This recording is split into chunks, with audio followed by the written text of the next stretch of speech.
بسم اللہ الرحمن الرحیم مولا یصلی وسلم دائما ابدا علی حبیبک خیر خلق کلہم۔ لا تعداد درود السلام آپ صلی اللہ علیہ وآلہ وسلم پر اور کروڑوں رحمتوں کا نزول آپ کی آل اور اصحاب پر۔ السلام علیکم ورحمۃ اللہ وبرکاتہ۔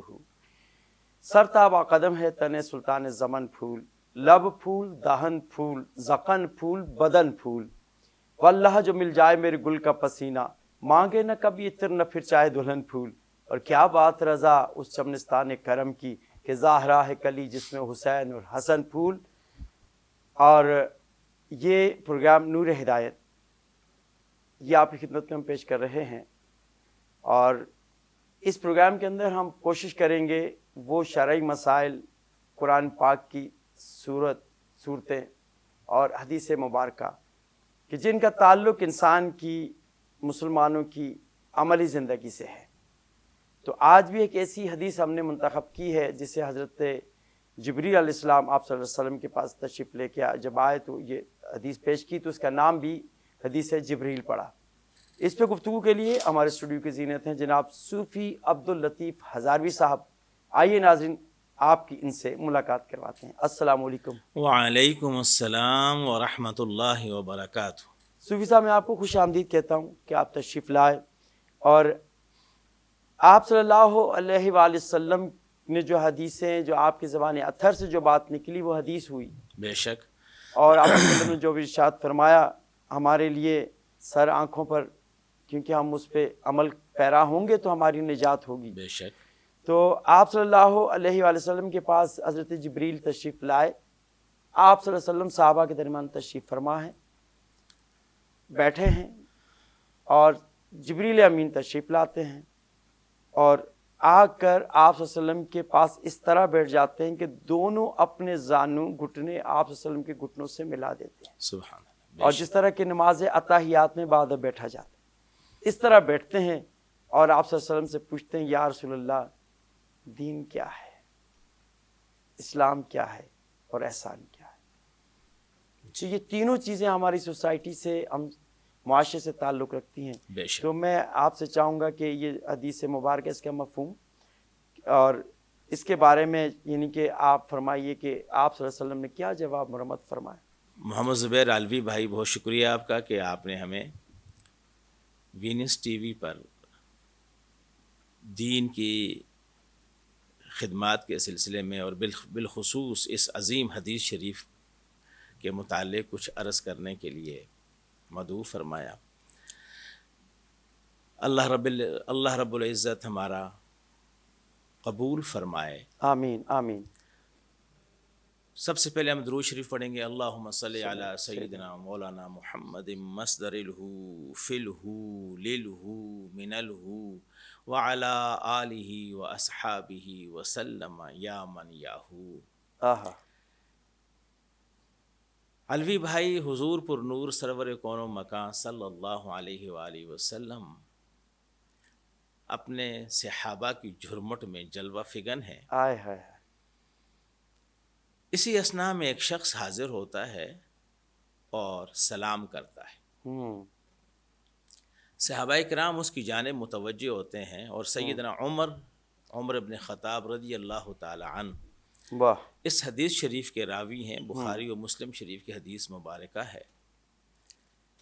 جب سب نے اس کی طرف مطلع ہوئے، متوجہ ہوئے، تو ان کو پہچانا نہیں، اور یہ بھی سمجھ گئے کہ یہ شخص کہیں دور سے نہیں آیا، کہیں دور سے قریب سے آیا، کیونکہ اس کا لباس جی اجلا ہے، لباس پہ اس دور کے حساب سے جب بال لوگ بھی آتے تھے، بال بھی جی صحیح ہے، کنگھی بال کیا بکھرے ہوا ہوئے ہے، ہوتے تھے، ہاں مٹی ہوتی تھی، بالکل گرد صاف و ستھری غبار حالت میں ہوتا تھا، تشریف جی، لے کے آئے، اور جی جی۔ سفید، یعنی کہ سفید کپڑے اور خوب سفید، آہا چمکتے دھمکتے، آہا۔ اور اس کی جو زلفیں تھیں وہ خوب سیاہ تھیں، بالکل بالکل ایسا ہی یعنی تھا۔ اس حلیے کے ساتھ تشریف لائے۔ اب ان کی حیرت یہ تھی کہ یہ مدینہ شریف کا تو ہے نہیں، ہاں، اور باہر دور ڈیفینیٹ سے سفر کر کے آئے گا تو جی اس کے لباس پہ اور اثر دور نظر سے آئے گا۔ آیا بھی نہیں، ہوں، اس لیے کہ کوئی سفر کا کوئی نشان اس کے جسم بالکل پر نہیں تھا، ہے۔ بالکل۔ تو وہ صاحب آئے اور حضور علیہ الصلاۃ والسلام کے سامنے تشریف فرما ہوئے، اس نے اس طرح کہ فَأَسْنَدَ رُكْبَتَيْهِ إِلَىٰ رُكْبَتَيْهِ، کہ انہوں نے اپنے گھٹنے حضور علیہ السلام کے سامنے طے فرما کر اور اپنے ہاتھوں کو اپنی رانوں پہ رکھ کر کے ادب سے بیٹھے، اور پھر آپ نے جو سوال کیا کہ یا رسول اللہ صلی اللہ علیہ وآلہ وسلم، اسلام کیا ہے؟ مل اسلام، اسلام کیا ہے؟ تو میرے آقا نے فرمایا الاسلام ان تشہد اللہ الہ الا اللہ وان محمد رسول اللہ صلی اللہ علیہ وسلم وتقیم الصلاة وتؤتی الزکاة وتصوم رمضان وتحج البیت ان استطعت الیہ سبیلا قال صدقت فعجبنا۔ ارکان خمسہ بیان فرما دی حضور نے ارکان خمسہ بیان فرمایا، اس نے کہا یہ آپ نے سچ کہا۔ تو ہم نے تعجب کیا، عجیب بندہ ہے، سوال بھی کرتا ہے اور اس پر تعجب بھی کرتا ہے، حیرت کا اور اس پر تصدیق کرتا ہے۔ جی آپ نے تو پھر حضور علیہ السلام سے اس نے دوسرا سوال کیا، اور دوسرا سوال یہ تھا کہ یا رسول اللہ صلی اللہ علیہ وسلم مل احسان، احسان کیا ہے؟ جس کا بھی آپ نے ذکر کیا، کیونکہ حدیث شریف بہت طویل ہے، ہم صرف مختصر کر رہے ہیں۔ مختصر۔ تو سرور کون و مکان نے فرمایا قال ان تعبد اللہ فإنک تراہ، کہ آپ اپنے رب کی عبادت ایسے کریں گویا آپ اللہ کو دیکھ رہے ہیں۔ وَإِن لَمْ تَرَاهُ فَإِنَّهُ يَرَاكَ، اگر یہ نہیں تو، اور اگر آپ نہیں دیکھ سکتے وہ تو پھر یہ سوچ لو کہ رب ذوالجلال ہمیں دیکھ رہا ہے۔ بے شک بے شک۔ جس طرح ایک شخص آفس میں ہے، کام کر رہا ہے، وہ دیکھ رہا ہے کہ میرا جو صاحب ہے، جو ڈائریکٹر ہے کمپنی کا، جو بھی ہے، وہ مجھے دیکھ رہا ہے، تو وہ یقیناً بڑی سچائی کے ساتھ کام کرے گا۔ تو بالکل وہی انداز کہ حضور سرور عالم نے فرمایا احسان یہ ہے کہ تو اپنے رب کی عبادت ایسے کر گویا تو اس کو دیکھ۔ آج کل تو خفیہ کیمرے لگے ہوئے ہیں، سب نظر آ جاتا ہے۔ لیکن جو دل کی بات، تبھی تو حضور نے فرمایا کہ الصلاۃ معراج المومنین، نماز مومن کی معراج ہے۔ تبھی تو میرے آقا نے فرمایا کہ اس نماز جو ہے الصلاۃ مفتاح الجنت، جنت کی کنجی ہے۔ بے شک۔ تو اس میں جو اس پہ بھی جبریل نے فرمایا صدقنا۔ اچھا، تو اس میں یہاں اس حدیث شریف میں ان جو الفاظ میں نے ابھی کہے ہیں یہاں ذکر نہیں، دوسرے مقام پہ ذکر ہے۔ دوسرے مقام پہ میرے آقا نے نماز کے متعلق ارشاد فرمایا کہ نماز جو ہے میری آنکھوں کی ٹھنڈک ہے، الصلاۃ قرۃ عینی، الصلاۃ مفتاح الجنہ، الصلاۃ معراج المومنین، الصلاۃ عماد الدین، نماز دین کا ستون ہے۔ تو الصلاۃ معراج المومنین کیا ہے؟ یہی ہے جس میں میرے آقا نے فرمایا کہ ان تعبد اللہ کأنک تراہ، جب تو اپنے رب کے جلووں میں گم ہو جائے گا، اس کی ذات میں فنا ہو جائے گا، اور پھر اس کا قرآن الحمدللہ رب العالمین، اللہ کی تعریف کے ساتھ شروع کرے گا، اللہ، تو پھر بندہ دنیا میں نہیں رہے گا۔ سیدنا علی بن ابی طالب رضی اللہ تعالیٰ عنہ کی واضح مثال ہے۔ ایک مرتبہ جنگ میں آپ کی اسی کو کنٹینیو کریں گے، اس کو کنٹینیو کریں گے لیکن ایک چھوٹے سے وقفے کے بعد انشاءاللہ۔ جزاک اللہ۔ ناظرین لیتے ہیں ایک چھوٹا سا بریک، آپ ہمارے ساتھ رہیں۔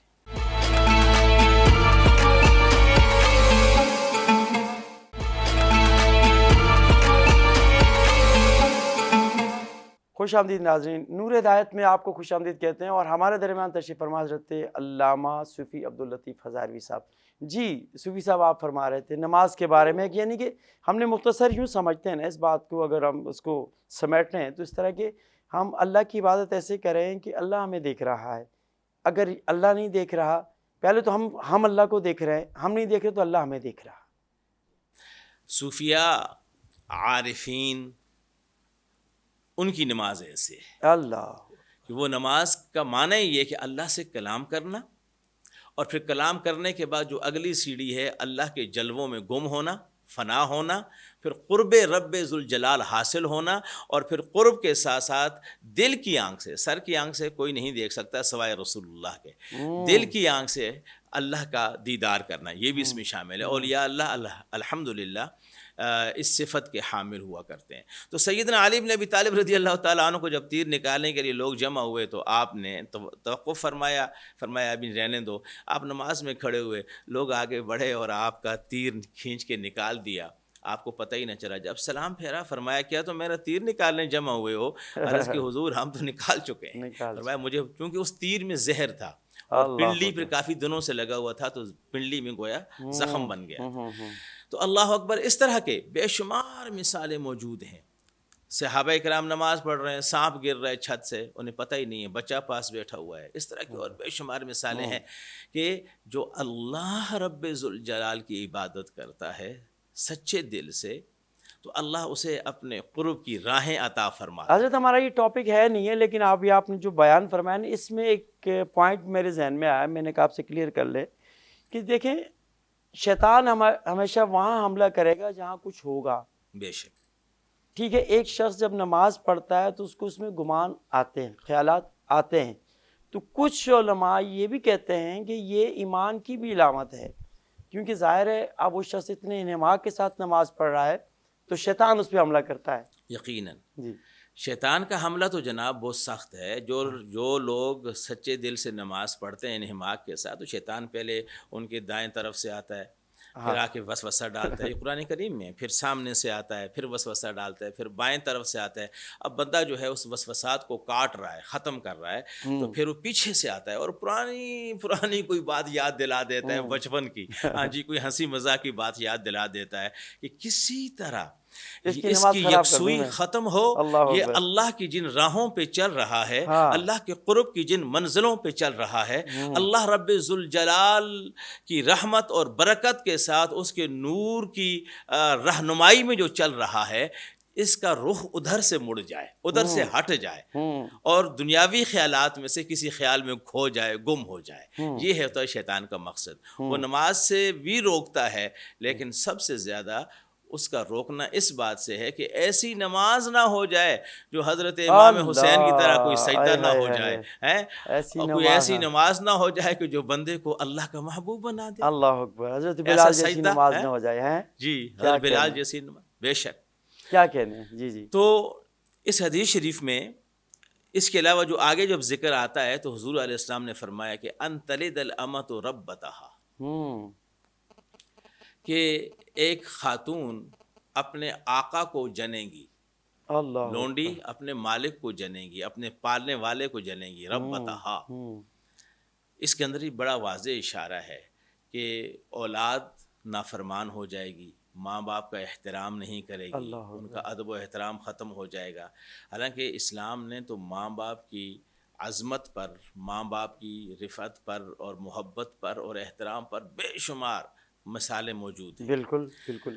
اللہ قرآن کریم میں یہاں موجود ہے وَقَضَىٰ رَبُّكَ أَلَّا تَعْبُدُوا إِلَّا إِيَّاهُ وَبِالْوَالِدَيْنِ إِحْسَانًا إِمَّا يَبْلُغَنَّ عِندَكَ الْكِبَرَ أَحَدُهُمَا أَوْ كِلَاهُمَا. اللہ پاک فرماتے کہ آپ کے رب کا یہ فیصلہ ہے کہ اللہ کے سوا کسی کی عبادت نہ کرو اور ماں باپ کے ساتھ احسان کرو. احسان کرو. اللہ اکبر. اور یہ احسان ایسا ہے کہ اگر وہ بڑھاپے کو پہنچ جائیں دونوں یا دونوں میں سے ایک، تو فلا تقل لہما اف، انہیں اف بھی نہ کہو، ولا تنہرہما، اور نہ ان کو جھڑکو. تو اللہ رب کریم نے فرمایا وبالوالدین احسانا، ماں باپ کے ساتھ احسان کرو، بلکہ انبیاء کو بھی فرمایا. تو یہ ایک عظیم شان ہے. آپ نے بہت اچھا پوائنٹ ریز کیا کہ موجودہ دور کے اندر جو پرفتن دور ہے، اس پرفتن دور کے اندر آپ صلی اللہ علیہ وسلم نے پہلی اس حدیث کے اندر جو ہے کہ وہ بیان فرما دیا کہ جو ہمارے حالات اس وقت چل رہے ہیں، کہ ہماری جو قدریں تھیں، ہماری سوسائٹی کی جو روایات تھیں وہ ختم ہو گئی ہیں. بڑوں کا احترام ختم ہو گیا ہے، اور جو حیا جو آپ صلی اللہ علیہ وسلم نے فرمایا تھا وہ حیا اٹھ گئی ہے. اور آگے میرے آقا فرماتے ہیں وَأَن تَرَى الْحُفَاةَ الْعُرَاةَ الْعَالَةَ رِعَاءَ الشَّاءِ يَتَطَاوَلُونَ فِي الْبُنْيَانِ. اس میں میرے آقا فرماتے ہیں کہ آپ دیکھیں گے قرب قیامت کی بات کی نا، تو قرب قیامت میں کہ ننگے پاؤں چلنے والے، ننگے پاؤں اور بکریاں چرانے ان والے کے محلات ہوں گے، بڑے بڑے محلات اور اونچی اونچی بلڈنگوں میں رہیں گے. آج دیکھیے وہ سب پورا وہی ہو رہا ہے، وہ سب وہی ہو رہا ہے. تو اصل میں اس حدیث شریف میں حضرت جبرائیل علیہ السلام نے سب سے پہلے تو احترام سکھایا. جب اللہ والوں کے سامنے جائیں، اللہ والوں کے سامنے بیٹھیں، علماء کے سامنے، اولیاء اللہ کے سامنے، کسی بھی بزرگ کے سامنے، ماں باپ کے سامنے، کسی بھی بڑے کے سامنے بیٹھیں تو ادب سے بیٹھیں اور ادب سے گفتگو کریں. بالکل بالکل. اور اس کا طریقہ آپ نے بتایا کہ آپ خود دو زانو ہو کر کے بیٹھے اور آپ نے اپنے دونوں ہاتھ اپنی ران پہ رکھے. تو بعد میں سرکار نے فرمایا نا کہ صحابہ سے پوچھا کہ جانتے ہو یہ کون تھے؟ ہوں تو صحابہ نے کہا یا رسول اللہ ہم تو نہیں جانتے، کیونکہ وہ شخص تو باہر کا مدینے کا بھی نہیں تھا اور ہم اس کو جانتے بھی نہیں ہیں. تو حضور نے فرمایا قال فإنه جبریل ہاں اتاکم یعلمکم دینکم، یہ جبرائیل تھے آئے اس تمہارے پاس اس لیے کہ تمہیں تمہارا دین سکھائیں، تمہیں دین سکھانے آئے تھے. دین کیا سکھا دیں، کہنے ادب سکھا دیں. تو اس پہ ایک اور پوائنٹ ریز ہوتا ہے حضرت جی کہ جبریل جب نور بشر کی، جبریل کیا ہے؟ نوری فرشتے نور ہیں اور فرشتہ ہے بشر نا. کی تو صورت میں جب آتے ہیں. جبریل بشر کی صورت میں آ سکتے ہیں تو میرے نبی کیا شان ہے، میرے آقا کی تو بات ہی کیا ہے. کیا بات تو کیا حضرت بات. جبرائیل امین جو ہے وہ حضرت دحیہ کلبی کی صورت میں آیا کرتے تھے، ہاں اور حضرت دحیہ کلبی بڑے حسین و جمیل تھے. ہوں تو جبرائیل علیہ السلام بھی اسی صورت میں آیا کرتے تھے. ہائے ہائے. تو فرشتہ، نوری فرشتہ اگر انسانی لبادے میں آ سکتا ہے تو میرے حضور تو نہیں میرے آ آقا سکتے؟ حضور پر نور سرور عالم بھی آ سکتے ہیں، جن کے ہماری لیے قرآن عقلیں نے کتنی واضح چھوٹی ہیں فرما نا، دیا ہے قد جاءکم من اللہ نور و کتاب مبین. ہیں ہماری عقلیں کتنی چھوٹی ہیں نا، بے شک ہماری سوچ کتنی محدود ہے، بالکل محدود. ہماری سوچ وہاں جا ہی نہیں سکتی. وہ آپ صلی اللہ علیہ وسلم نے فرمایا نا کہ حضرت بکر صدیق سے فرمایا، میں غالباً کہ حضرت عمر سے فرمایا کہ مجھے میرے رب کے علاوہ کوئی نہیں جان سکتا. جی ہاں، کہ میری حقیقت لا یا کوئی شخص نہیں جان سکتا الا یہ کہ صرف میرا رب جانتا ہے کہ میں کون ہوں، میری میں کون. حقیقت کیا ہے.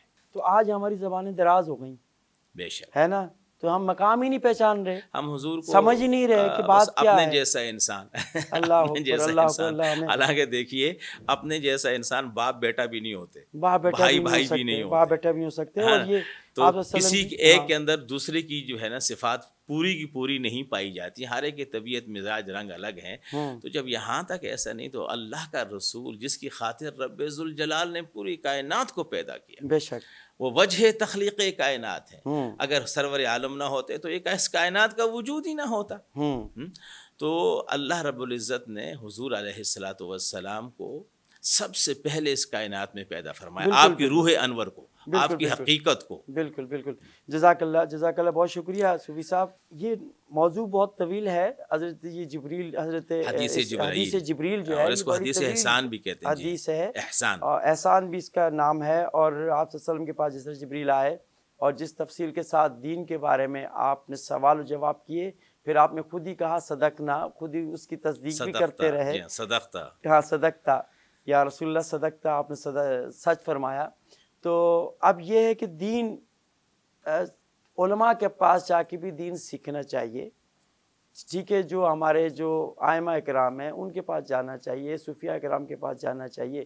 اس وقت معاشرے کو ضرورت اسی بات کی ہے، اور یہی آپ صلی اللہ علیہ وسلم نے ادب سکھایا. بے شک یہی جزاک اللہ، آپ کا بہت بہت جبرائیل شکریہ. اگر آ کر کے رسول اللہ صلی اللہ علیہ وسلم کے سامنے بیٹھ کے صحابہ کو دین سکھا رہے ہیں تو یہ امت کے لیے درس ہے کہ روحانی علم سیکھنا ہے تو کسی ولی کے پاس جاؤ، علم ظاہر نے بھی سیکھنا یہ ہے انتظام کیا کہ بھائی آپ کو یہاں دعوت دی کہ آپ ہی لوگوں کو دین سکھائیں. جزاک اللہ، بہت شکریہ صوفی صاحب آپ کی تشریف آوری.